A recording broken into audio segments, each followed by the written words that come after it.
Bismillahirrahmanirrahim. Assalamualaikum warahmatullahi wabarakatuh.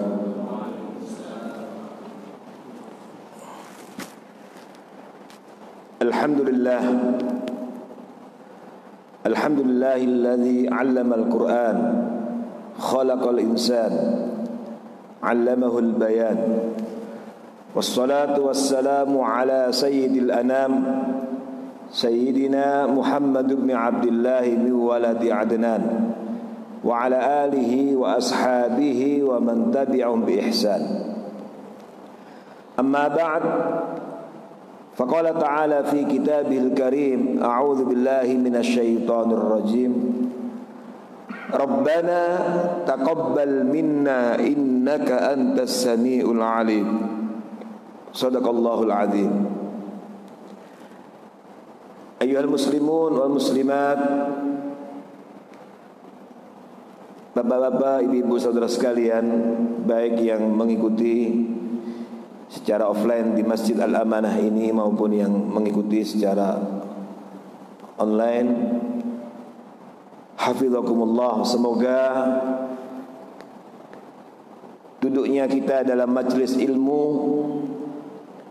pengorbanan kita untuk bersama memasuki raudhah min riyadil jannah, taman dari taman surga Allah, yang seperti ini semoga akhirnya kita nantinya dimudahkan Allah untuk memasuki taman dari taman surga Allah di akhirat. Amin ya rabbal alamin. Tema kajian kita pada malam doa dan zikir kali ini adalah apakah ibadah Ramadan kita diterima? Sebuah tema yang penting karena kita semuanya berkepentingan untuk menanyakan itu. Kita semuanya berkepentingan untuk mempertegas dan memastikan apakah ibadah puasa kita diterima oleh Allah Subhanahu wa taala. Kenapa kita begitu berkepentingan untuk mengharapkan ibadah kita diterima oleh Allah Subhanahu wa taala? Pertama, karena memang itulah sesungguhnya yang kita kejar. Alangkah ruginya ketika kita sudah capek, lelah melaksanakan ibadah di bulan si Ramadan, siam, qiyam, tilawatil Quran dan seluruh amaliyah Ramadan, lalu kemudian kita tidak diterima amal ibadah kita. Tentu sebuah kerugian besar. Dan apakah ada orang yang tidak diterima amal ibadahnya? Tentu saja ada. Karena ternyata orang yang bertemu dengan Ramadan dan kemudian menuntaskan Ramadan, memasuki bulan Syawal seperti ini, ternyata tidak semuanya kemudian mendapatkan keberuntungan pengampunan dari Allah Subhanahu wa taala. Karena Nabi sallallahu alaihi wasallam memberikan berita gembira bahwa puasa Ramadan itu mengampuni dosa. Man shoma ramadhana iman wa ihtisaban ghufira lahu ma taqaddama min dzambi. Tapi ternyata memang tidak semua yang menyelesaikan Ramadan, bertemu dengan Ramadan, lalu memasuki bulan Syawal mendapatkan maghfirah dari Allah. Tidak semuanya. Makanya ada yang mendapatkan pengampunan, tapi ada juga yang kemudian keluar dari Ramadan tidak mendapatkan pengampunan dari Allah Subhanahu wa taala. Tentu ini sebuah kerugian besar.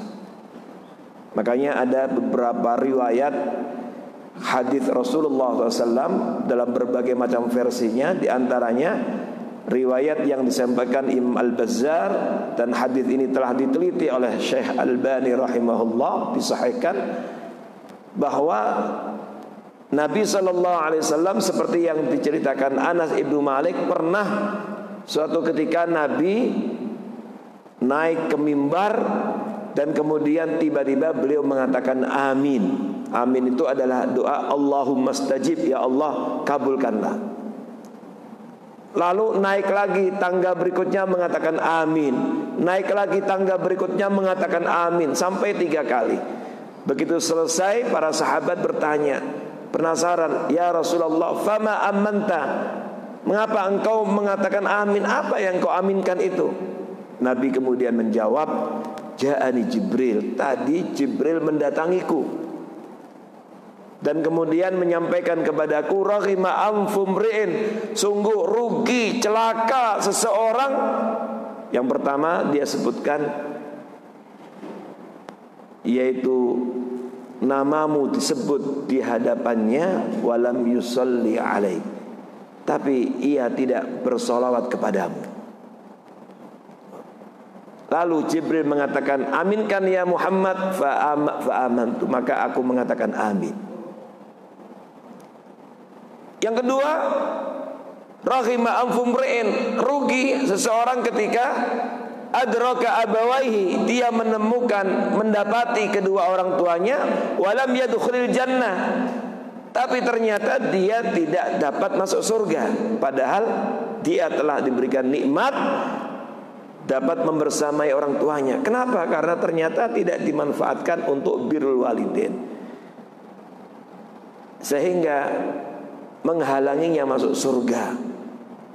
Allah berikan nikmat kedua orang tua yang dalam hadis yang lain seperti disampaikan Imam Bukhari dalam kitab Adabul Mufrad, ya, ada riwayat bahwa orang tua itu adalah pintu surga. Kalau masih ada 2 orang tua di rumah kita, ada 2 pintu surga.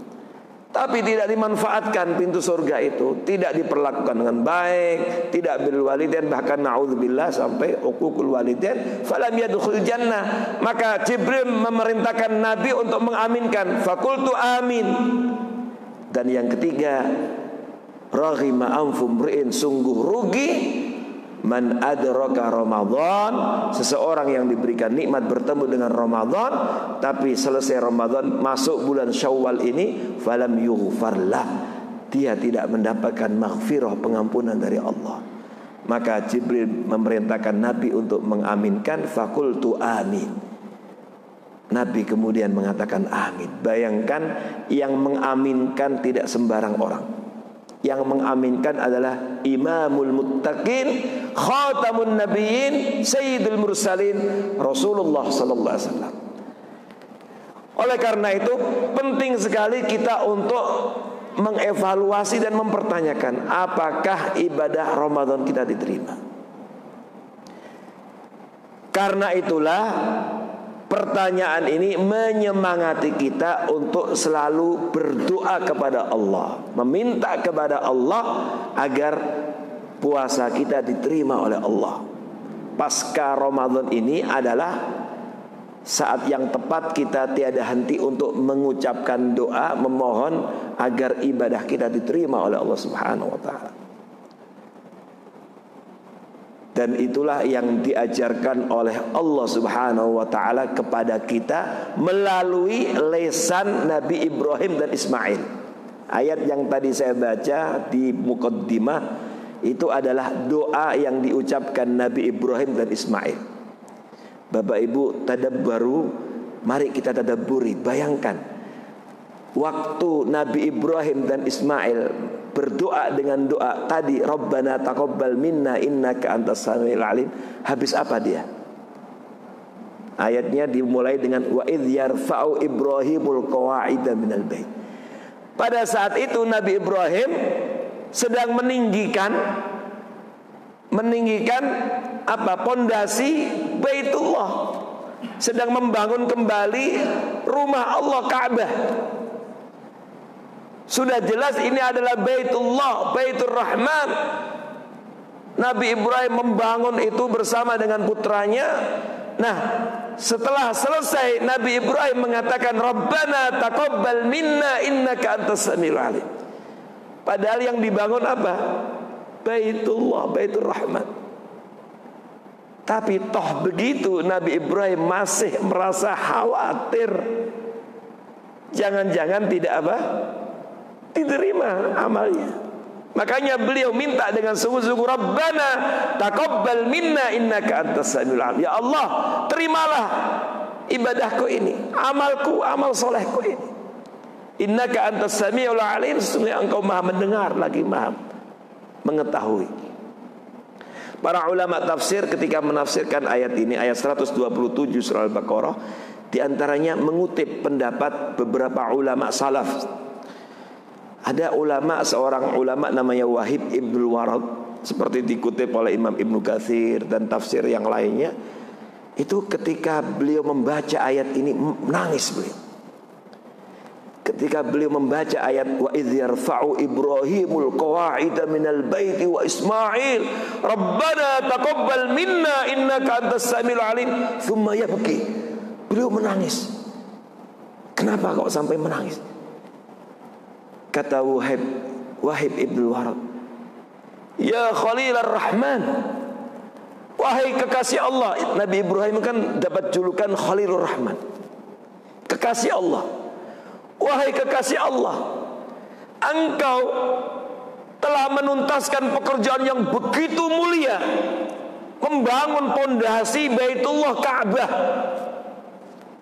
tapi masih saja engkau merasa khawatir tidak diterima amalmu. Itulah yang menyebabkan dia menangis. Dalam bahasa dia, bagaimana dengan amal kita? Bagaimana dengan amal soleh kita? Siapa kita? Nabi Ibrahim Khalilur Rahman, yang dilakukan amal solehnya nggak sembarang amal soleh, membangun pondasi Ka'bah, itu pun masih merasa khawatir amalnya tidak terima, sehingga terus berdoa kepada Allah, Rabbana taqabbal minna innaka antas samiul alim. Nah, bagaimana dengan kita yang begitu banyak taksirnya, kekurangannya, khilafnya? Maka tentu saja doa kita memohon diterima amal ibadah puasa Ramadan kita, doa kita memohon diterima amal ibadah kita di bulan Ramadan yang lalu, harusnya jauh lebih banyak dan lebih sering. Maka tadi benar, manusia generasi terbaik zaman dahulu, kebiasaan mereka ini selesai Ramadan ini bukan hanya di bulan Syawal, memanjang Syawal, Dzulqa'dah, Dzulhijjah, kemudian Muharram, Safar, 6 bulan sejak selesai Ramadan. 6 bulan itu mereka tiada henti terus berdoa kepada Allah, memohon agar amal ibadahnya selama Ramadan diterima oleh Allah Subhanahu. Kalau generasi terbaik tadi dimulai dari Nabi Ibrahim, generasi terbaik seperti itu, apatah lagi kita? Harusnya kita bukan lagi 6 bulan, lebih daripada itu. Inilah pentingnya mengkaji materi ini. Kemudian ma'asyiral muslimin wal muslimat hafizakumullah, Rasulullah sallallahu alaihi wasallam juga mengajarkan kepada kita tentang terus memohon kepada Allah amal yang diterima.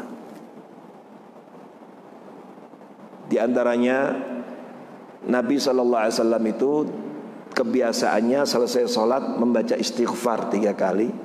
Dan khusus sholat subuh, ada riwayat sahihah, khusus sholat subuh itu beliau menambah lagi, selain wirid-wirid tadi, di antara doa yang biasa Nabi ucapkan adalah memohon kepada Allah dengan doa, Allahumma inna nas'aluka ilman nafi'ah wa nas'aluka rizqan thayyiba. Allahumma inna nas'aluka ilman nafi'ah wa rizqan thayyiba. Ya Allah, kami mohon kepadamu ilmu yang manfaat, wa rizqan thayyiba, rizki yang thayyib. Sebagian ulama mengatakan, kenapa kok minta rizkinya setelah sholat subuh? Nah, karena memang waktu subuh itu waktu yang membuka lapangan, pintu-pintu keberkahan dari Allah. Makanya ada hadis yang lain, burika ummati fi bukuriha. Kata Nabi, umatku itu diberkahi pada waktu pagi harinya. Bahkan ada hadis yang lain, secara khusus Nabi mendoakan umatnya yang beraktivitas di pagi hari. Allahumma barik li ummati fi bukuriha. Ya Allah, berkailah umatku di pagi hari. Makanya di antara doa yang dibaca Nabi selesai salat subuh adalah Allahumma inna nas'aluka ilman nafi'ah. Dan ini juga sebagian ulama mengatakan Artinya apa? Yang namanya doa itu selain kita ucapkan, itu juga harus dibarengi dengan ikhtiar. Maka Bapak Ibu saudara sekalian, salah satu waktu yang sangat tepat, yang sangat akurat untuk menambah ilmu diantaranya waktu pagi hari. Wa rizqan thayyiba, ya Allah kami mohon rezeki yang thayyib. Dan yang ketiga, wa amalan mutaqabbala. Nabi mengajarkan kepada kita untuk selalu minta kepada Allah amal yang diterima. Amal yang diterima. Dan ini dibaca terus oleh Nabi. Bayangkan, yang membaca ini Rasulullah SAW lalu mengajarkan kepada kita. Seorang yang telah diampuni dosanya. Ada dalam surat Al-Fatih, Inna fatahna laka fatham mubina, langsung dinas liyaghfira lakallahu ma taqaddama min dzambika wa ma ta'akhkhar. Diampuni dosa Nabi, tapi itu pun Nabi masih saja minta kepada Allah amal yang diterima. Apatah lagi kita? Maka pertanyaan, apakah ibadah Ramadan kita diterima menjadi penting, sehingga kita terus minta kepada Allah agar ibadah kita diterima oleh Allah Subhanahu wa ta'ala. Di bagian yang lain, riwayat yang lain, Nabi pernah minta kepada Allah, salah satunya juga berlindung kepada Allah dari amal yang tidak diterima. Juga meminta kepada Allah ilmu yang tidak manfaat, termasuk amal yang diterima. Artinya berdasarkan nas Quran tadi, doa Nabi Ibrahim, kemudian hadis Nabi, ini memberikan pelajaran penting bahwa salah satu ciri seseorang yang diterima amal ibadahnya oleh Allah adalah diantaranya dia merengek dan meminta dengan sungguh-sungguh kepada Allah agar amal ibadahnya diterima. Dia tidak pernah merasa berada di zona aman selesai Ramadan lalu alhamdulillah saya sudah diampuni dosa. Enggak begitu, tetapi terus menghadirkan satu perasaan kekhawatiran ibadahnya tidak terima. Sehingga karena itulah kemudian dia terus tiada henti berdoa kepada Allah, Rabbana taqabbal minna innaka antas samiul alim. Makanya salah satu tahniah ucapan kita ketika memasuki Syawal, Idul Fitri, di antaranya adalah apa? Taqabbalallahu minna wa minkum. Ada hadis Nabi ketika didatangi sahabat pada hari raya, beliau mengatakan taqabbalallahu minni wa minka. Nah, meskipun ada beberapa ulama yang kemudian memperdebatkan validitas hadisnya, tetapi sebagian ulama mengatakan ini di antara tahniah yang diperbolehkan dan bagus untuk saling mengingatkan bahwa kepentingan kita setelah menuntaskan Ramadan apa? Kita semuanya harus selalu meminta kepada Allah agar seluruh amal ibadah kita di bulan Ramadan diterima oleh Allah Subhanahu wa ta'ala.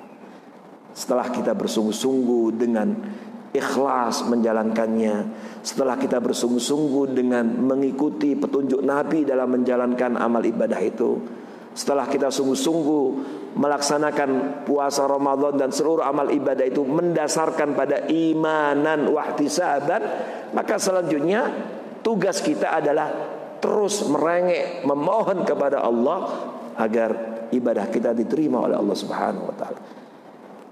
Bapak Ibu saudara sekalian, lalu pertanyaannya adalah apa tandanya ibadah kita diterima oleh Allah Subhanahu wa ta'ala?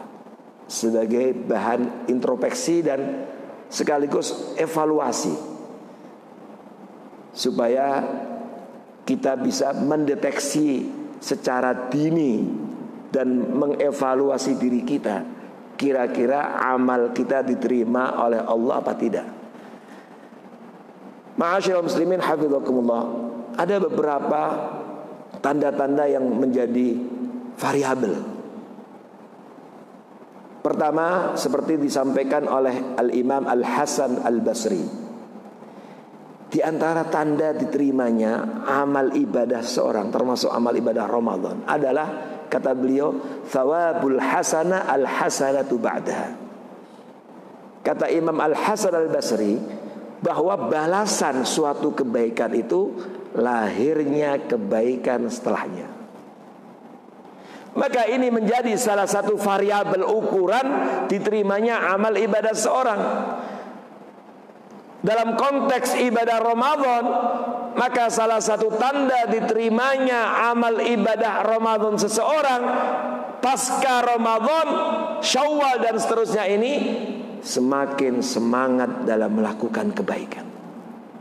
Karena thawabul hasanah al-hasanatu ba'daha, balasan pahala kebaikan itu hadirnya kebaikan setelahnya. Berarti mudah untuk mendeteksi diri kita.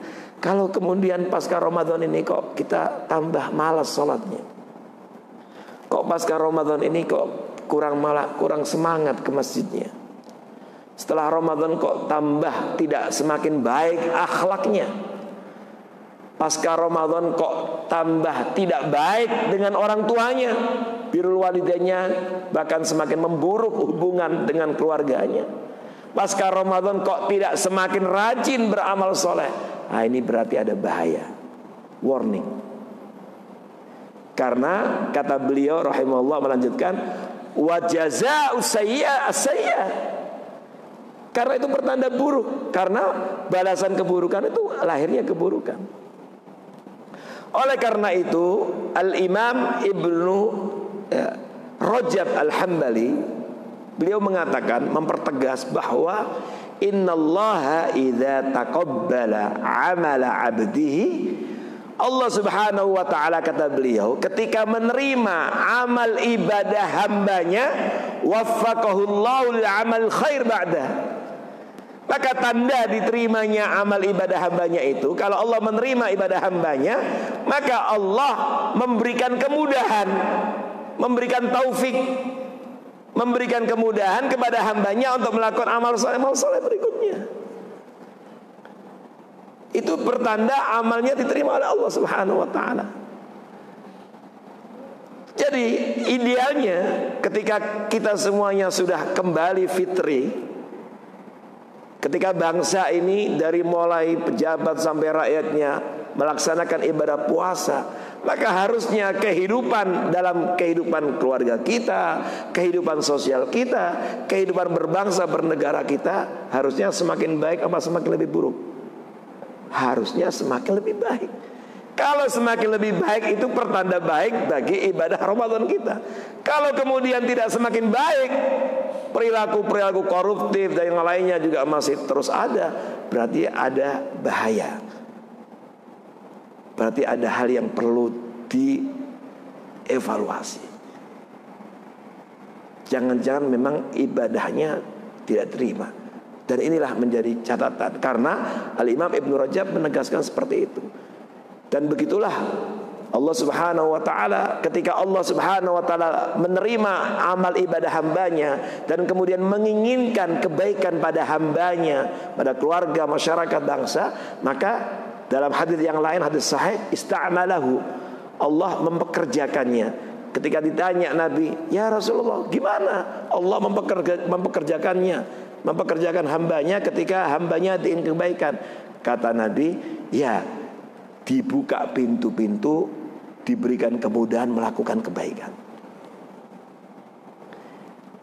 Dan ini menjadi tanda baik bagi amal ibadah seorang. Nah, inilah yang juga harus menjadi evaluasi. Makanya perlu kita faham dengan baik bahwa keberhasilan orang-orang bertakwa, keberhasilan orang-orang yang berpuasa meraih derajat takwa, karena ayatnya kan surat Al-Baqarah ayat 183, tujuan akhir dari puasa itu apa? La'allakum tattaqun. Maka keberhasilan orang-orang yang berpuasa meraih derajat takwa, la'allakum tattaqun, itu bukan ditandai dengan berakhirnya Ramadan, tetapi keberhasilan orang-orang berpuasa meraih derajat takwa ditandai dengan kesinambungan hubungan baiknya dengan Allah pasca Ramadan. Itu yang disebut dengan jazaul hasanah al hasanatu ba'daha. Seperti disampaikan Imam Al-Hasan Al-Basri tadi. Nah, ini jadi evaluasi, jadi introspeksi, sehingga kita terus harus semangat menjaga ritme dan kesinambungan, keharmonisan hubungan dengan Allah, keharmonisan hubungan dengan rumah Allah, keharmonisan hubungan dengan ayat-ayat Allah pasca Ramadan. Karena ada satu fenomena yang luar biasa pas saat Ramadan, kita lihat masjid ramai, Al-Quran semangat dibaca semuanya, semangat untuk menjalankan perintah Allah dan seterusnya. Nah, ini yang harus dijaga. Tentu saja tidak persis harus sama dengan Ramadan, dan itu nggak ada masalah, karena memang aslinya Ramadan itu memang Allah hadirkan untuk kita diperintah melipat gandakan amal, sehingga kemudian kita bisa meraih pahala sebanyak-banyaknya. Baca Quran juga diperbanyak sampai hatamnya dan seterusnya, dan maka kita banyak dapatkan salafun soleh sampai menghatamkan sekian kali. Memang tidak harus persis sama seperti itu. Makanya sampai ada pendapat ulama kan, kalau di luar Ramadan, kalau seseorang khatam kurang dari 3 hari itu makruh. Sampai ada ulama berpendapat gitu, karena khawatir tidak memberikan haknya. Tapi di bulan Ramadan beda gitu. Nah, ini artinya apa? Bahwa tidak harus persis secara kuantitas, volume, tidak harus persis. Karena memang Ramadan itu momentum yang beda. Tetapi yang perlu dijaga adalah nafas yang panjang, kesinambungannya, hubungannya dengan Allah Subhanahu wa taala. Yang kedua, ma'asyiral muslimin wa muslimat hafizakumullah, di antara tanda diterimanya amal ibadah seorang sebagai bahan evaluasi, ya, introspeksi, adalah istisghar al-amal fil qalb. Ihtiqarul amal wa istisgharu fil qalb. Yaitu apa? Seseorang menghadirkan amal di hatinya itu kecil. Tidak pernah merasa jumawa. Tidak pernah merasa sudah puasa berarti 00 kosong, dosa gak ada, ini berarti alhamdulillah saya sudah hebat. Lah, sama sekali tidak boleh ada perasaan itu. Yang ada adalah selalu merasa kurang, merasa masih banyak kesalahan, merasa khawatir, padahal sudah banyak amalnya. Tidak pernah merasa bangga, merasa besar, jumawa dan seterusnya.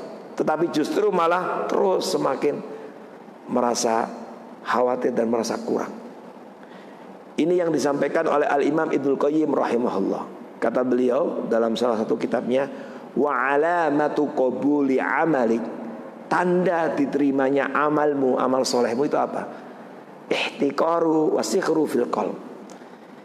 Yaitu ketika engkau merasa amal itu masih sangat kecil dan tidak pernah merasa sudah banyak amalnya, sudah hebat, sudah paling sempurna dan seterusnya, maka tetap merasa kurang. Itu pertanda baik bagi amal ibadah seorang.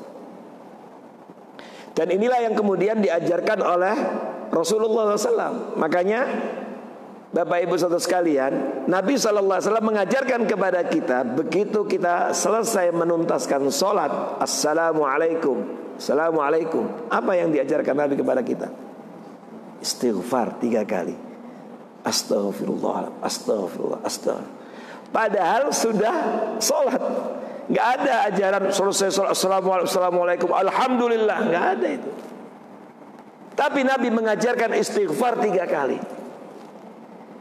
Apa istighfar itu? Istighfar itu apa? Memohon ampun padahal sudah melaksanakan sholat, masih saja memohon ampun. Begitu orang yang amalnya diterima, tetap masih merasa banyak dosa, khilaf, salah, sehingga tetap masih berharap pengampunan dari Allah Subhanahu wa ta'ala padahal sudah melaksanakan sholat. Bapak Ibu baca dalam Al-Quran ciri-ciri penghuni surga, calon penghuni surga yang disampaikan Allah Subhanahu wa ta'ala dalam Al-Quran. Apa sifat ketika di dunianya? Di antaranya disampaikan Allah dalam surat Az-Zariyat. Allah Subhanahu wa ta'ala berfirman, innal muttaqina fi jannati wa uyun. Orang-orang bertakwa itu akan ditempatkan di dalam surga yang penuh dengan kenikmatan, dan di sana ada mata air yang luar biasa, menyejukkan, menyenangkan. Akhidhina ma atahum rabbuhum innahum kanu qabla dzalika muhsinin. Apa yang dilakukan ketika di dunia sampai kemudian dimasukkan ke dalam surga? Kebiasaannya kanu qalilan minal laili ma yahja'un. Di antaranya selama di dunia dia punya program untuk qiyamul lail, tahajud. Sudah tahajud, sudah qiyamul lail, apa yang dilakukan setelah itu? Menunggu waktu subuh di waktu sahur, wabil asharihum yastaghfirun. Selesai tahajud, selesai qiyamul lail, menunggu waktu subuh, yaitu di waktu sahur, yastaghfirun. Di waktu sahur beristighfar. Maka dalam surat Ali Imran Allah sampaikan wal mustaghfirina bil ashar, dan orang-orang yang beristighfar di waktu sahur.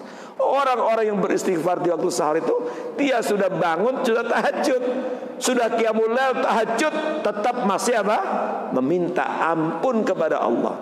Bagaimana dengan orang yang enggak tahajud, yang enggak punya program-program itu? Padahal ini sudah tahajud. Dan begitulah tanda orang yang terima amalnya itu seperti itu. Dia tidak pernah merasa puas. Padahal sudah tahajud tetap masih istighfar, astagfirullah, di waktu sahur sambil menunggu subuh. Itu ciri calon penghuni surga, sifat orang bertakwa yang akan dimasukkan ke dalam surga.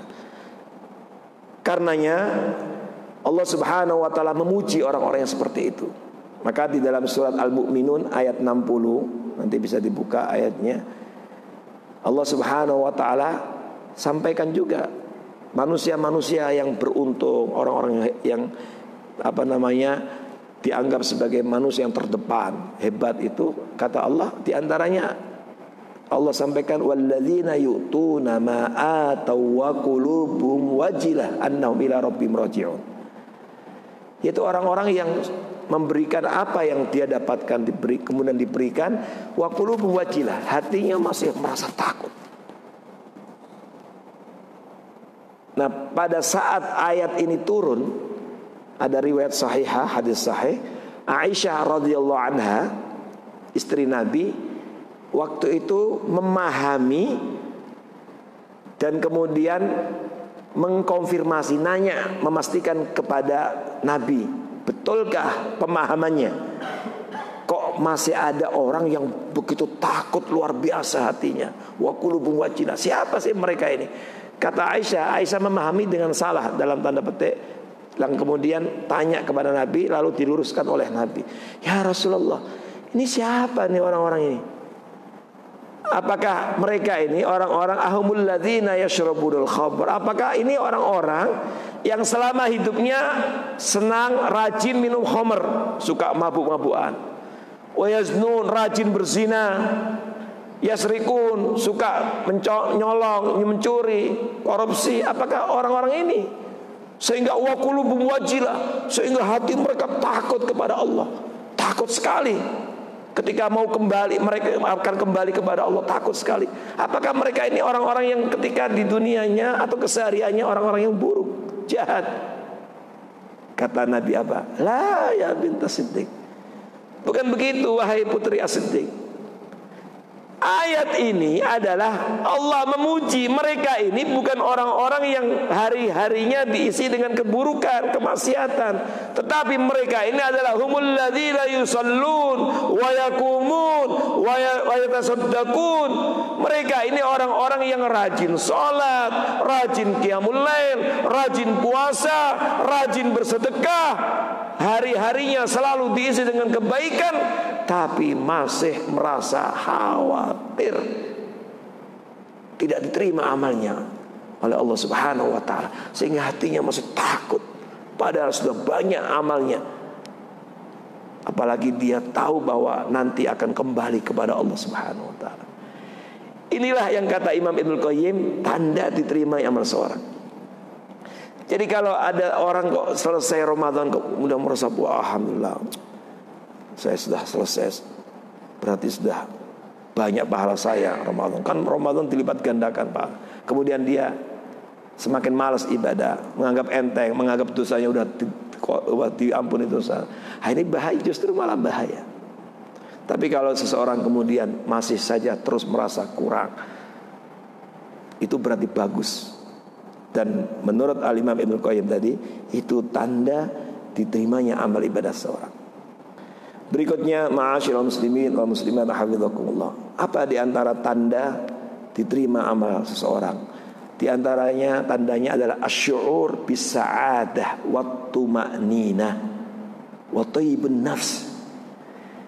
Yaitu seseorang merasa bahagia, merasa tenang. Dia merasakan lebih tentram, ada kedamaian, ada tuma'ninah, itminan hatinya setelah menuntaskan ibadah itu. Sehingga tidak ada kegalauan, tidak ada kemudian risau dalam artian ya terlalu pusing dengan berbagai, tapi justru dia merasakan ada ketenangan jiwanya, ada rasa bahagia. Dan itu adalah tanda baik bagi amal seorang. Kenapa? Karena itu juga yang kemudian akhirnya membuat dia terus menikmati dalam beribadah dan tidak pernah merasa selesai ibadah itu, karena dia mendapatkan ketenangan dalam kelelahan-kelelahan ibadah itu.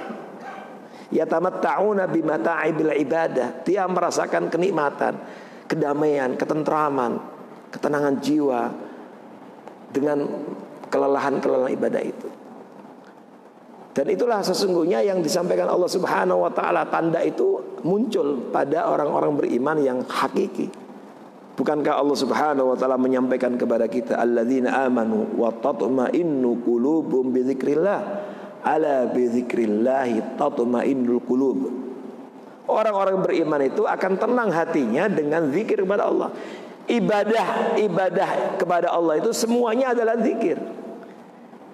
Maka selesai menuntaskan Ramadan, dia semakin tenang, semakin tentram, karena selama Ramadan dia diajarkan orientasi hidup yang hakiki. Selama Ramadan dia diajarkan mampu mengendalikan amarah. Selama Ramadan dia dapat membersihkan jiwanya, diajarkan untuk kebersihan ibadah, orientasi hidupnya jadi jelas, mencari ridha Allah dan seterusnya. Maka dia merasa tambah tenang. Ala bi dzikrillah tatma'innul qulub. Di dalam ayat yang lain surah An-Nahl, Allah Subhanahu wa taala menjanjikan bahwa di antara tanda amal ibadah seorang itu hadirnya ketenangan, hidupnya semakin baik. Man amila salihan min dzakarin aw untha wa huwa mu'minun, apa kata Allah? Falanuhyiyannahu hayatan thayyibah. Barang siapa yang beramal soleh, baik laki-laki maupun perempuan, wa huwa mu'min, dan dia mukmin, mendasarkan amal solehnya itu pada mukmin, iman kepada Allah, maka Allah menjanjikan falanuhyiyannahu hayatan thayyibah. Maka pasti kata falanuhyiyannahu hayatan thayyibah itu, kalau kita mengerti bahasa Arab, Allah menghadirkan beberapa kata penegas atau huruf taukid.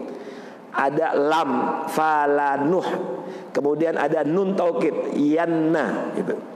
Kemudian dibahasakan Allah dalam bentuk fi'il mudhari yang artinya litajdid istimrar, kontinuitas.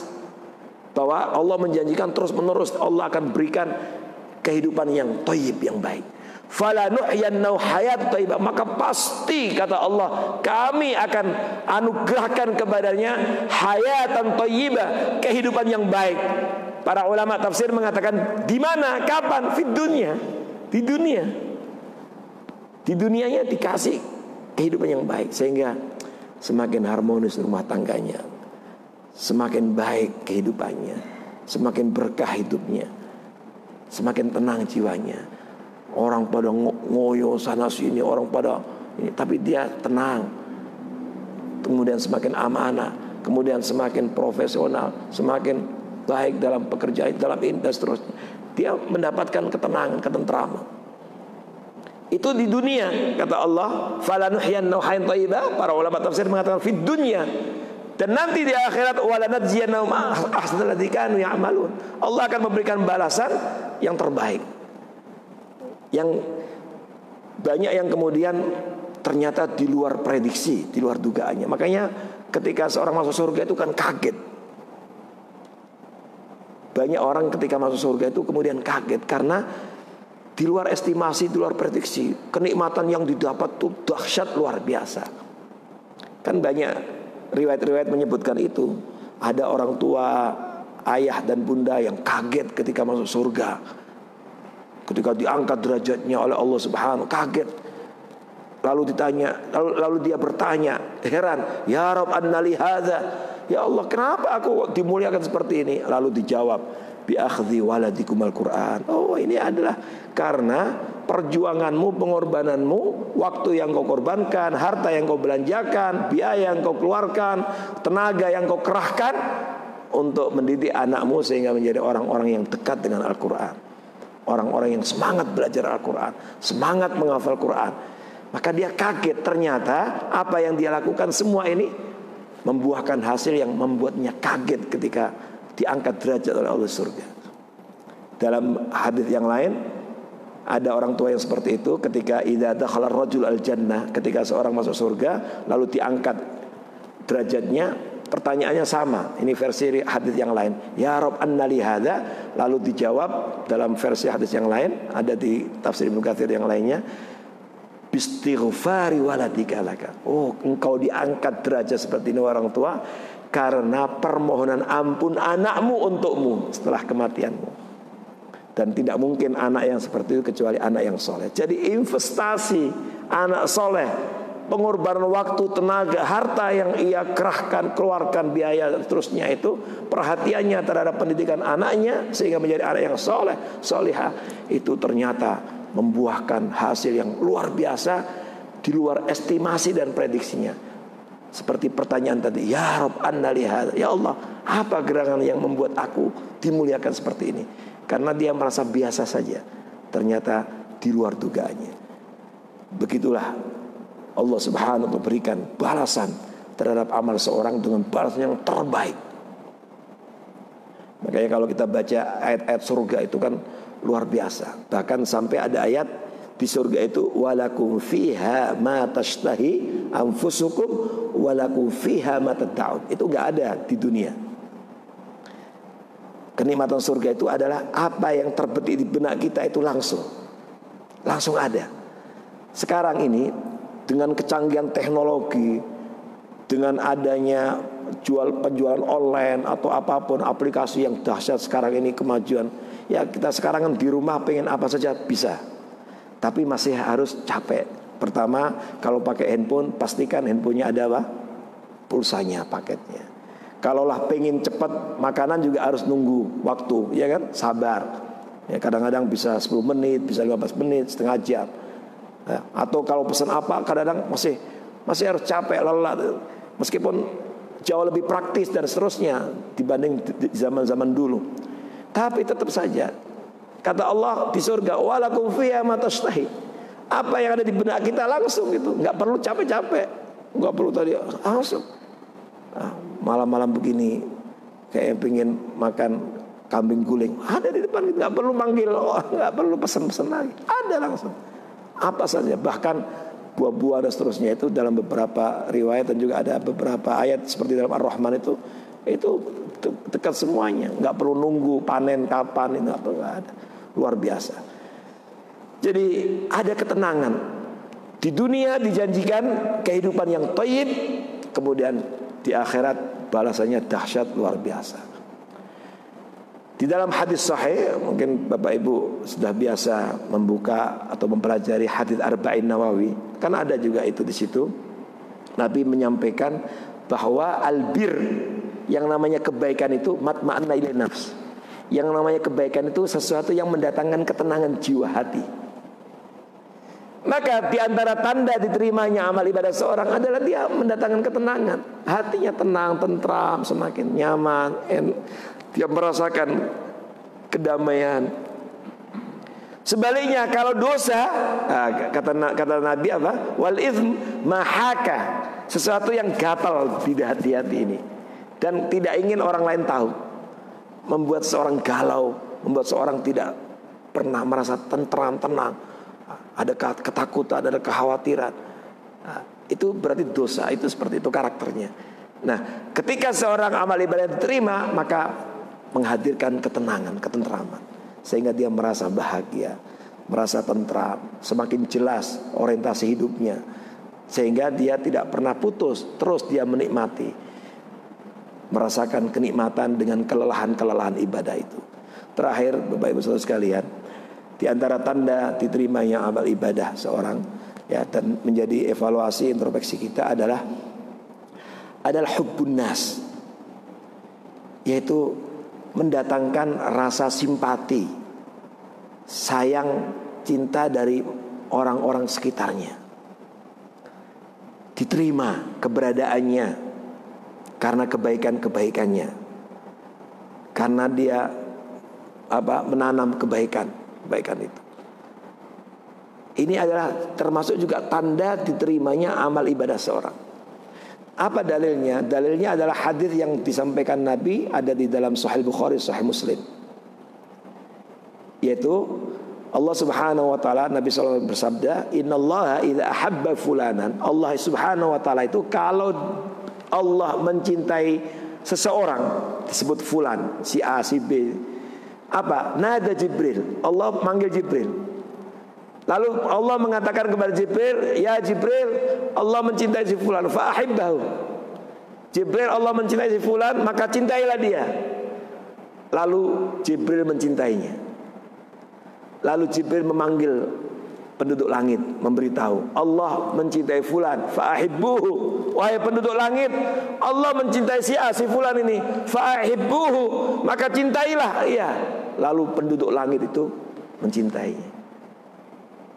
Dan apa yang disampaikan Nabi, lalu disampaikan di situ dalam hadis itu, fayudha'u lahul qabul. Lalu di bumi ini kemudian diterima, mendapatkan simpati, disayangi, disenangi, dan akhirnya fayudha'u lahul qabul.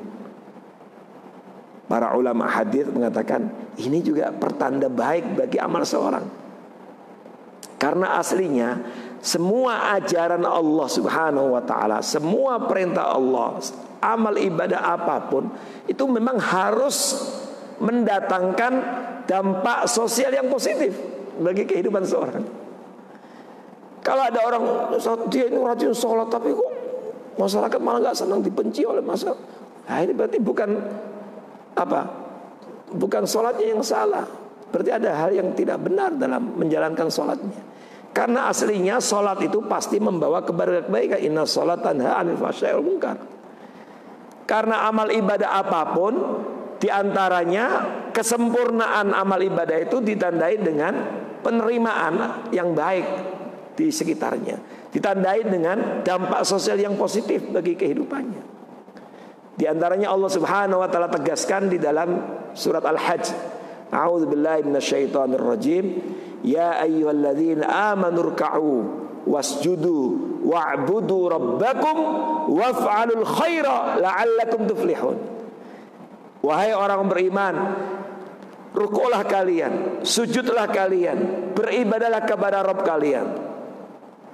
Rukuk kita, sujud kita, ibadah kita kepada Allah, semuanya itu baru akan sempurna kalau waf'alul khair. Kata para ulama tafsir, ay fa'ilul khair. Kalau amal ibadah ini melahirkan kita menjadi manusia-manusia yang memproduksi kebaikan yang dirasakan oleh lingkungan sekitarnya. Nilai-nilai kebaikan itu, apakah dengan keahlian kita, potensi-potensi ilmu dan wawasan kita, atau dengan pekerjaan kita, sehingga melahirkan kebaikan-kebaikan. Kata Allah ditutup dengan waf'al khaira la'allakum tuflihun. Ada para ulama yang lain mengatakan waf'al khaira ay fa'ilul khair, menjadikan ia orang yang rajin ibadah ini menjadi fa'il khair, pelaku-pelaku kebaikan, la'allakum tuflihun, supaya kalian beruntung. Inilah keberuntungan yang hakiki, inilah kesuksesan yang sejati, inilah falah yang hakiki, kebahagiaan yang hakiki. Manakala ibadah itu mampu melahirkan dampak sosial yang positif bagi kehidupannya. Ya termasuk puasa kan. Makanya kalau kita bicara ayat-ayat puasa kan begitu. Takwa yang Allah inginkan dengan puasa itu bukan hanya la'allakum tattaqun, ketakwaan individual untuk kita saja yang menjalankan puasa, tapi ditutup oleh Allah ayat 187 Al-Baqarah itu la'allahum yattaqun, supaya mereka juga bertakwa. Ada bahasa mereka itu kan bukan berarti orang sekitarnya. Aroma, nuansa, nilai-nilai takwa itu juga mereka ikut merasakannya. Dan begitulah harusnya ketika ibadah seorang diterima oleh Allah Subhanahu wa taala, maka ada penerimaan, ada simpati, ada respon positif dari lingkungan sekitarnya, sehingga seseorang semakin terlihat haibahnya, wibawahnya, dan akhirnya apa yang ia lakukan membawa banyak kebaikan yang dirasakan, dan kemudian hadirlah di situ cinta, sayang, kasih, dukungan dari keluarganya, sekitarnya, sebagai bagian dari apa yang disampaikan Nabi, fayudha'u lahul qabul tadi, seperti dalam hadis tadi. Mudah-mudahan Allah Subhanahu wa taala menerima seluruh amal ibadah kita, ibadah Ramadan kita semuanya, baik puasanya, qiyam Ramadannya, salat kita, tilawatul Quran kita, sedekah kita, dan seluruh amaliyah Ramadan kita diterima oleh Allah Subhanahu wa taala, dan akhirnya kita semuanya menjadi hamba-hamba Allah yang bertakwa, dan semoga dengan itu kita dapat meraih kebahagiaan hidup di dunia, dan dengan takwa itu kita dapat mewarisi dan memasuki surga Allah Subhanahu wa taala. Amin. Amin ya rabbal alamin. Qul qouli hadza wa astaghfirullah li wa lakum wa fawqa kulli dzi ilmin alim. Assalamualaikum warahmatullahi wabarakatuh.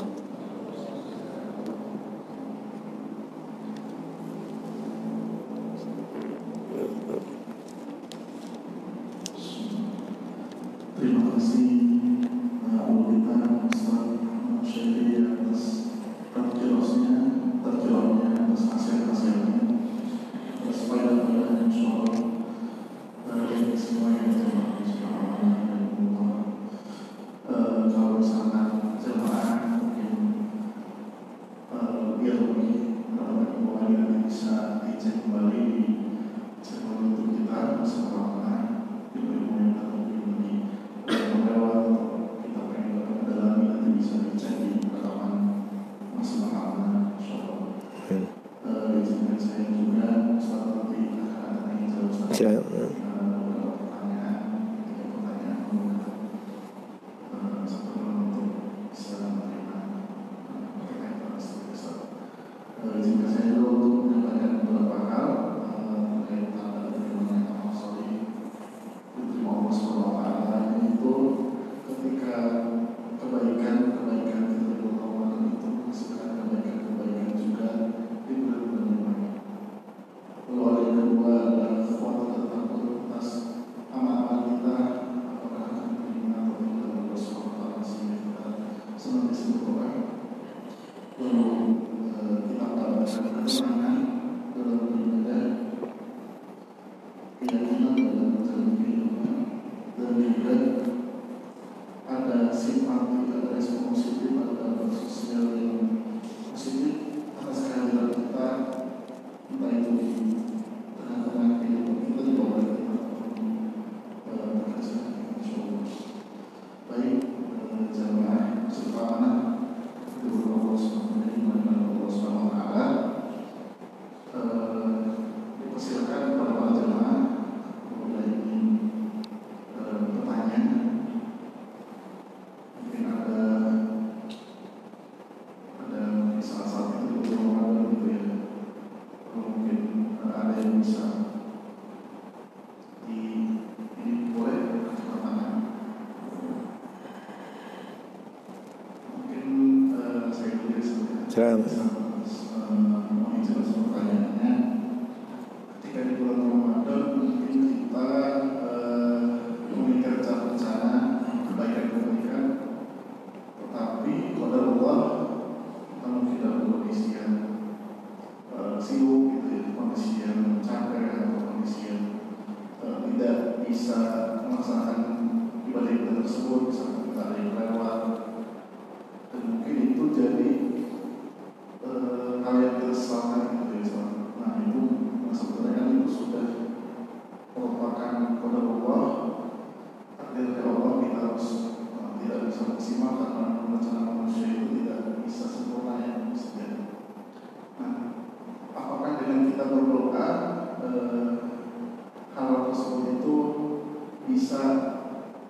menjadikan amal-amal tersebut bisa sempurnakan? Mungkin itu pertanyaan yang pertama. Terima kasih. Assalamualaikum warahmatullahi. Ma'asyiral muslimin wal muslimat, hafizakumullah. Allah Subhanahu wa taala berfirman, "Innal hasanat yudhibna sayyi'at." Salah satu kenikmatan kita menjadi orang beriman adalah seperti yang Allah sampaikan, bahwa kebaikan-kebaikan yang kita lakukan ya saat ini dan ke depan itu bisa menutupi, menghilangkan kekurangan-kekurangan dan kesalahan-kesalahan yang sebelumnya. Kalau di bulan Ramadan kemarin barangkali ada beberapa hal yang mungkin kita belum sempurna, belum bisa maksimal, ya karena sudah lewat, gak ada masalah. Tetapi bagaimana kemudian setelah ini kita perbaiki, kita tingkatkan dengan tambahan-tambahan amal-amal soleh yang bisa menutupi dan menghilangkan kekurangan-kekurangan itu. Makanya ayatnya berbunyi, innal hasanat yudhibna sayyi'at.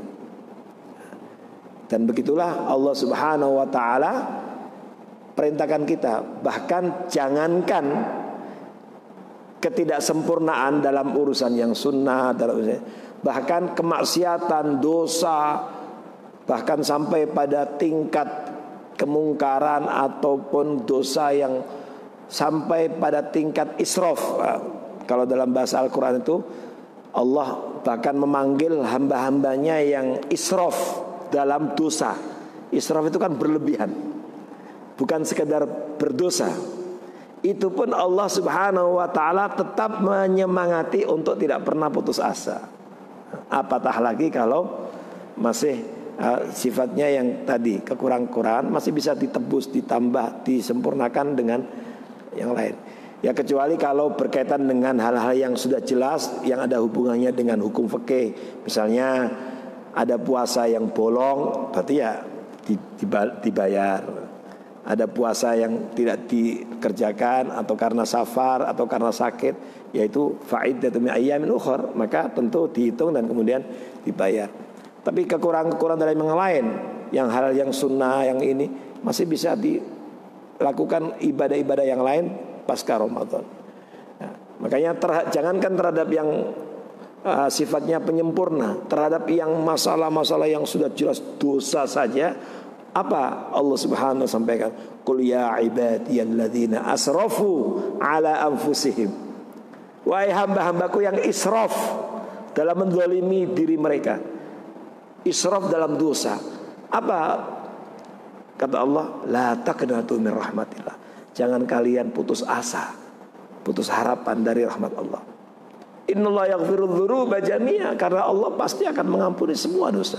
Innahu wal ghafurur rahim, Allah Maha Pengampun lagi Maha Penyayang. Jadi artinya tetap selalu terbuka peluangnya. Nah ini makanya bersyukur Allah masih panjangkan umur, berarti masih bisa menutupi kekurangan, masih bisa menyempurnakan. Ya. Juga bahkan ada hadis sahih kan yang diceritakan Nabi, ada di Riyadhus Shalihin, tentang kisah orang yang dikenal dengan jagal, bukan jagal sapi tapi jagal apa? Manusia, membunuh 99 orang. Ini angka yang tidak kecil, yang kemudian terlintas di benaknya, fitrahnya ingin tobat, lalu bertanya kepada seorang, dijawab dengan tidak bijak, 99 orang kau bunuh, jahat sekali engkau, jagal. Wow. Akhirnya dia marah, ditebas, akhirnya genaplah menjadi berapa? 100. Bayangkan 100 orang jagal mah. Tapi kemudian tetap dia masih merasa ingin memperbaiki dirinya, ingin tobat, terbetik di benaknya, fitrahnya, dan akhirnya ketemu dengan orang yang bijak, bertanya, kalau saya mau tobat, apakah masih terbuka pintu tobat bagi?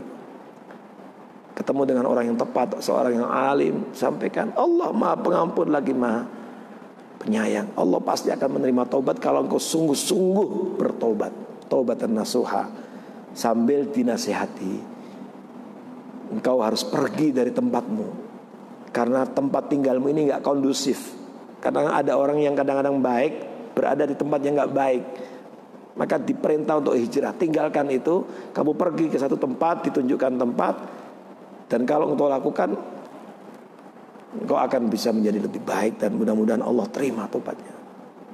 Dan akhirnya diikuti saran itu, nasihat itu. Dia berangkat di tengah perjalanan menuju tempat hijrahnya itu, dipanggil Allah Subhanahu wa taala, meninggal dunia. Nah, di dalam hadis itu bahasanya malah fahtasomat malaikatur rahmah wa malaikatul azab. Berantem malaikat rahmat dengan malaikat azab. Kata malaikat azab, ini bagianku. Hidupnya penuh dengan lumuran darah, 100 orang dibunuh. Kata malaikat rahmat, dia ini dalam perjalanan menuju tobat, udah tekad bertobat menuju tempat yang ingin dituju, sampai kemudian datang keputusan untuk diukur, dan akhirnya ternyata lebih dekat kepada tempat, dan akhirnya diampuni dosanya oleh Allah Subhanahu. Artinya ya, kita bersyukur Allah masih panjangkan umur, berarti masih ada kesempatan untuk memperbaiki kekurangan. Dan Nabi SAW mengingatkan, ada manusia terbaik, bukan berarti manusia yang tidak pernah berdosa. Kullu bani Adam khata', setiap manusia itu banyak salah. Wa khairul khata'in at-tawwabun, dan sebaik-baik orang yang salah adalah yang mau bertobat kepada Allah Subhanahu wa taala. Jadi karenanya alhamdulillah masih banyak kesempatan, dan karena itulah kita maksimalkan. Nah, inilah mengapa kemudian Nabi memberikan tips-tips dalam rangka mengawal, menjaga kesinambungan, dalam rangka menjaga supaya kita menjadi hamba Allah yang diterima amal ibadahnya. Maka dikasih tambahan-tambahan amal-amal penyempurna. Meskipun gak wajib, tapi dia penyempurna. Dan kalau direspon, dilakukan, insya Allah menjadi semakin tambah sempurnanya ibadah kita. Seperti setelah Ramadan ada Syawal, maka ada namanya puasa Syawal, 6 hari dari bulan Syawal. Hari ini kalau nggak salah tanggal 15 Syawal ya, atau 16, malam 16. Atau masih ada kesempatan. Bagi yang belum mulai masih ada waktu, masih ada sisa 13 hari atau 14 hari lagi ya. Yang ini pahalanya dahsyat luar biasa. Siapa yang puasa Ramadan lalu diikuti dengan 6 hari bulan Syawal, seperti puasa setahun. Jadi dengan hanya puasa 30, kemarin yang tinggal di Indonesia berarti 29 hari, atau ada yang 30 hari, ditambah dengan 6 berarti 36 hari. Dengan hanya puasa 36 hari berpahala seperti puasa 365 hari. Ini tentu sangat sayang kalau dilewatkan. Dan ini juga cara juga untuk menjaga ritme tadi, keistiqomahan. Apalagi mendekati Ramadan kan, kemarin Ramadan sebulan saja mampu, masa hanya 6 hari nggak mampu. Jadi, dan alhamdulillah para ulama mengatakan tidak harus berurutan. Jadi masih ada kesempatan, dicicil bisa, nggak harus sekaligus. Nah, ini juga salah satu cara orang yang sungguh-sungguh diterima amal ibadahnya, ibadah Ramadannya adalah diantaranya kesempatan-kesempatan seperti ini direspon dengan baik. Betul dia bukan wajib, tetapi ini penyempurna. Perindu surga itu tentu dia tidak pernah merasa sempurna tapi ditambah lagi. Nah, supaya dia bisa menjaga keistiqomahan, terus menjalin kesinambungan hubungan yang baik dengan Allah Subhanahu wa taala. Dan itu cara merawat dan menjaga takwa. Termasuk apa yang kita lakukan kemarin dengan mudik, itu kan juga merawat menjaga takwa, silaturahim. Karena ketika Allah bicara tentang silaturahim, Allah awali dengan perintah takwa. Wattaqullaha alladzi tasaaluna bihi wal arham. Bahkan di surat An-Nisa ayat 1 itu sampai didatangkan 2 kali perintah takwa. Maka hakikatnya mudik itu ya niatkan itu sebagai bagian dari silaturahim. Nah, diantaranya juga dengan ini. Nah, itu wallahu a'lam bishawab. Baik,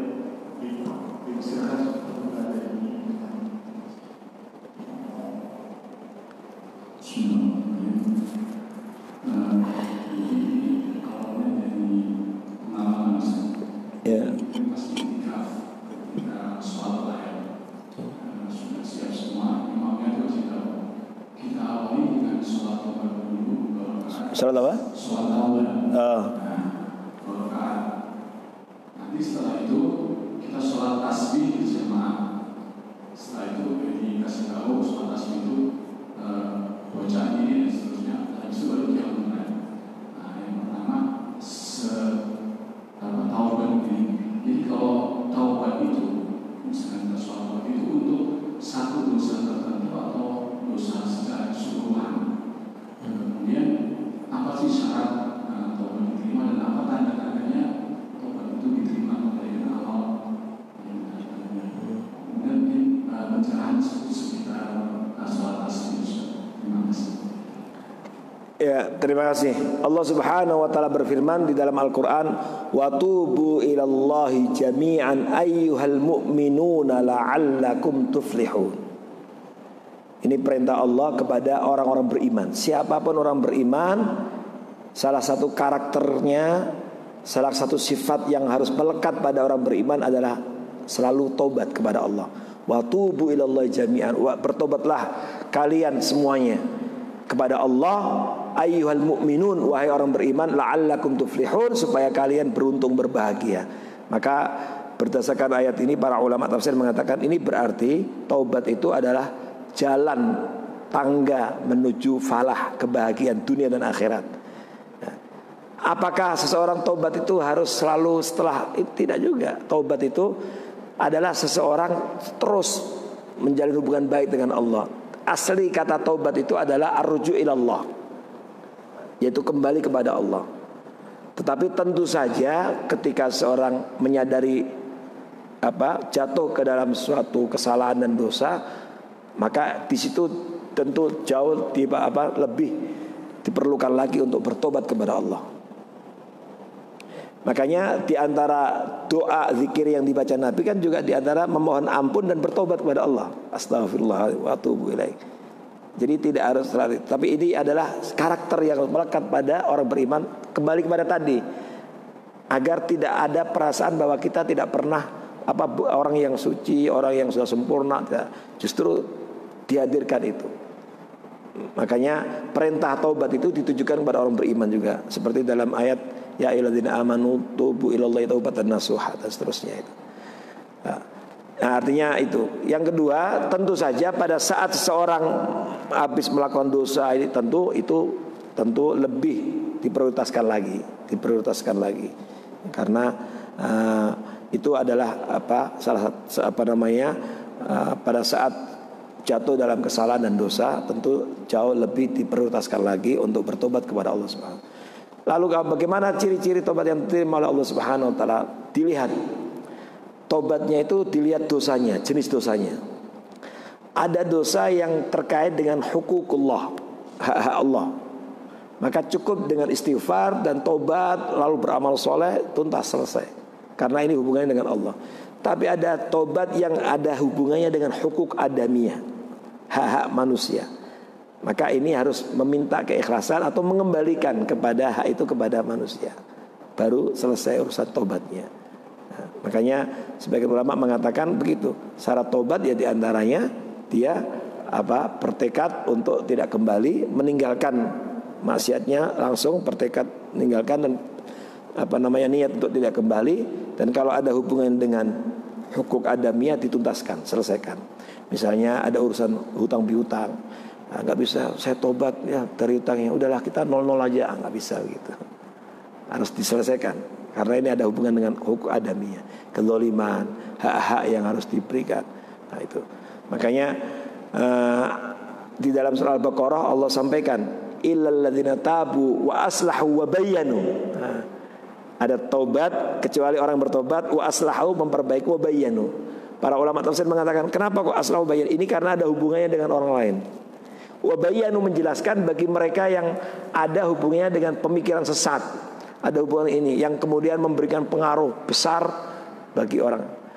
Nah, misalnya orang sudah terlanjur punya fikroh-fikroh sesat ini, lalu dia nyebarin melalui tulisan buku, maka tobatnya orang seperti ini nggak cukup dengan dia istighfar kepada Allah saja. Maka dia harus buat mengklarifikasi. Nah, selain dia berbuat baik, menambah amal soleh, wabayanu, dia perlu menjelaskan. Nah, dulu saya punya pemikiran ini sesat ini. Dan itulah yang dilakukan oleh banyak para ulama-ulama yang sebelumnya pernah ya Mungkin Bapak Ibu pernah mendengar Imam Ghazali rahimahullah. Kan beliau pernah tenggelam dalam dunia filsafat yang sampai kemudian sempat terpengaruh dengan filosof-filosof itu. Tapi akhirnya dia tobat dan ditulislah buku Tahatuful Falasifah. Lalu yaitu sesatnya filsafat dan seterusnya. Lalu beliau tulis buku lagi Al-Munqidh Minadh-Dhalal, yang menyesatkanku, yang membuatku, yang menyelamatkanku dari kesesatan. Termasuk diantaranya buku terakhir yang beliau tulis Ihya Ulumuddin, itu juga bagian dari cara beliau lakukan permenungan, kontemplasi dengan menghadirkan buku untuk tazkiyatun nafas itu. Jadi ada penjelasan dan seterusnya.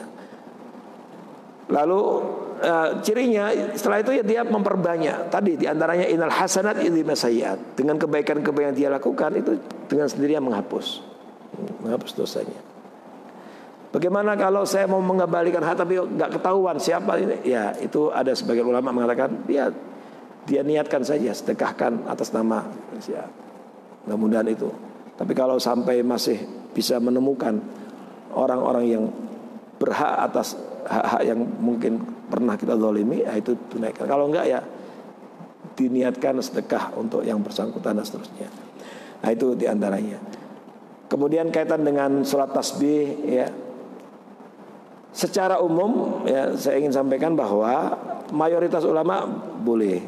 Meskipun ada yang memperdebatkan, tetapi secara umum mungkin ya, silakan dibaca di kitab-kitab fiqh sunnah, di beberapa termasuk yang ditulis oleh Syekh Abu Bakar Jazairi Minhajul Muslim. Ada beberapa ya memang ada khilaf, tetapi secara umum nggak ada masalah ya.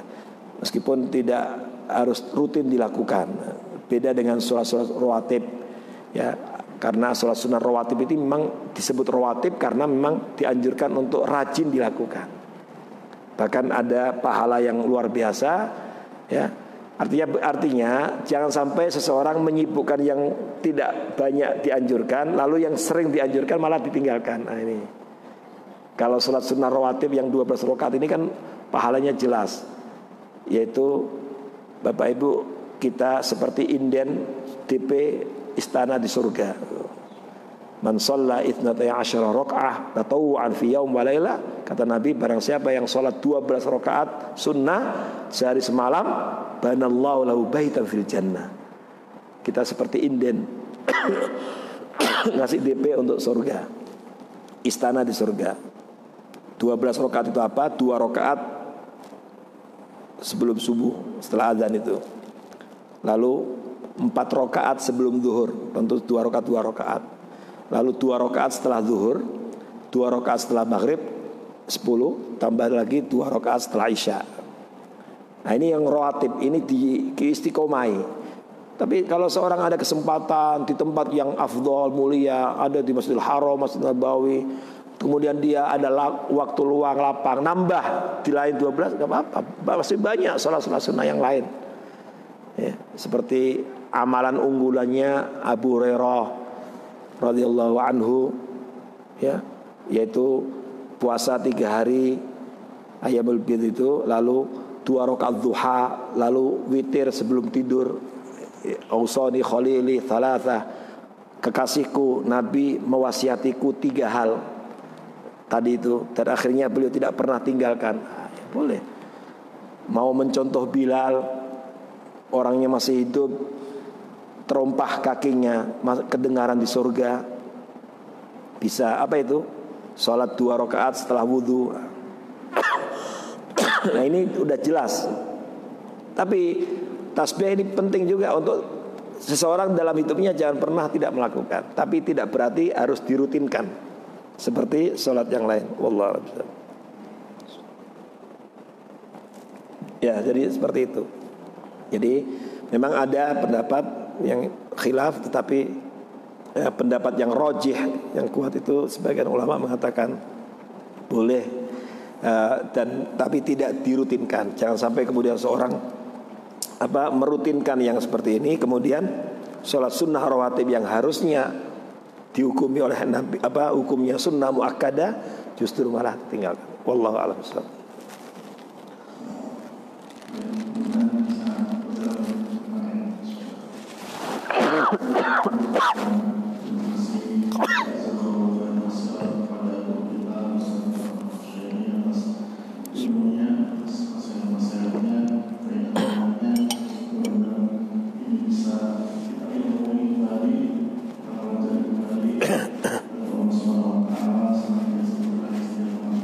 Amin.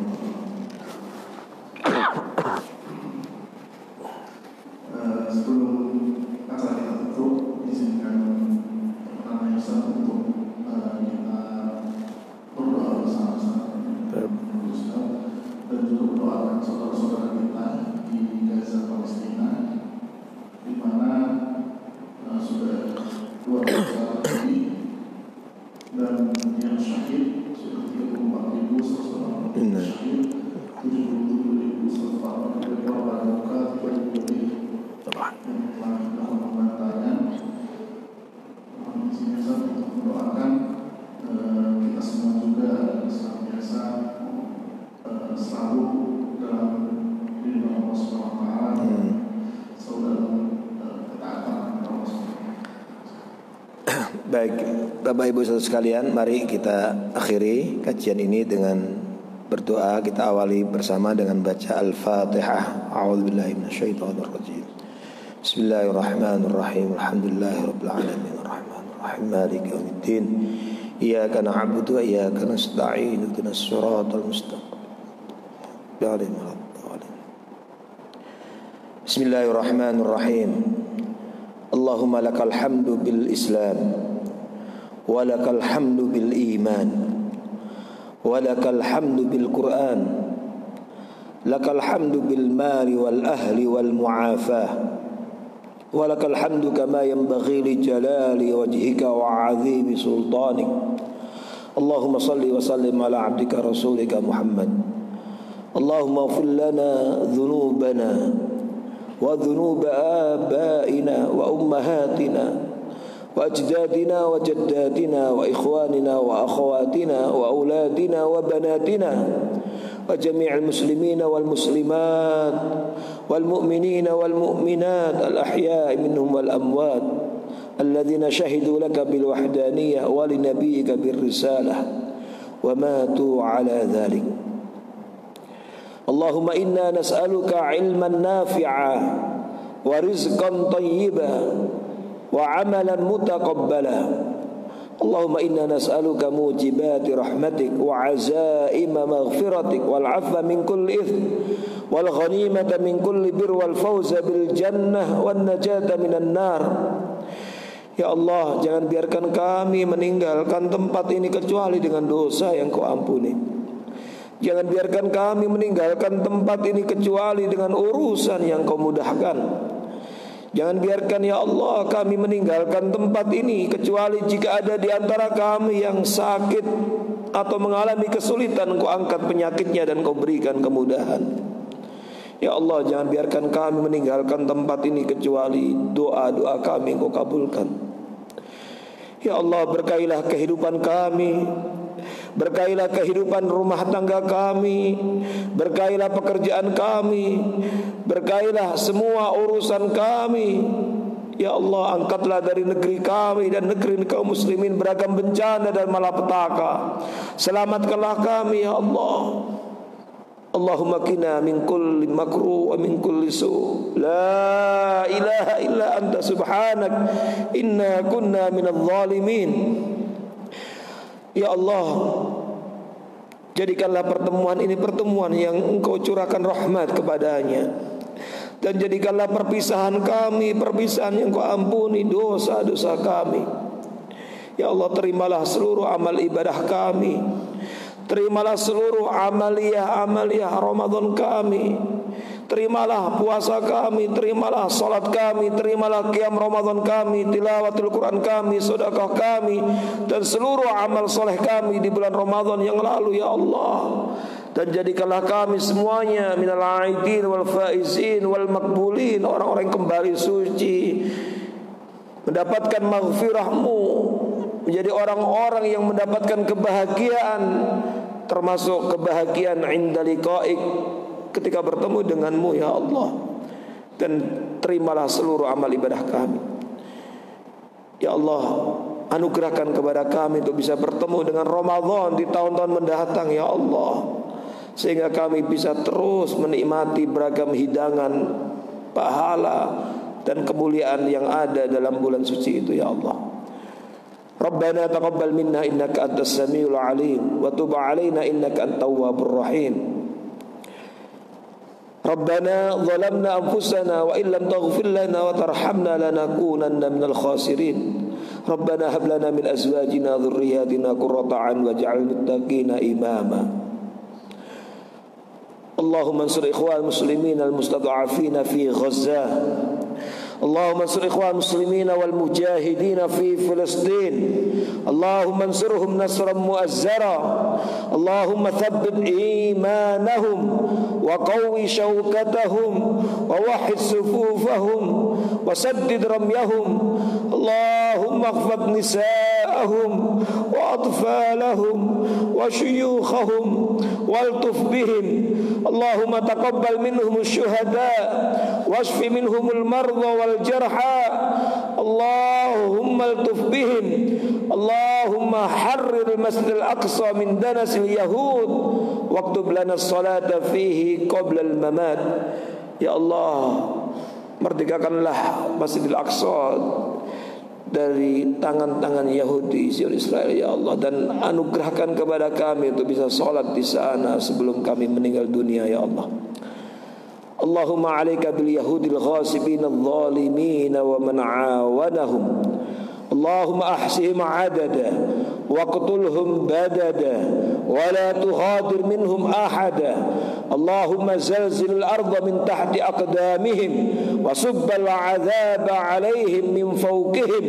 Allahumma innal yahud قد طغوا في البلاد فأكثروا فيها الفساد فسب عليهم صوت عذاب.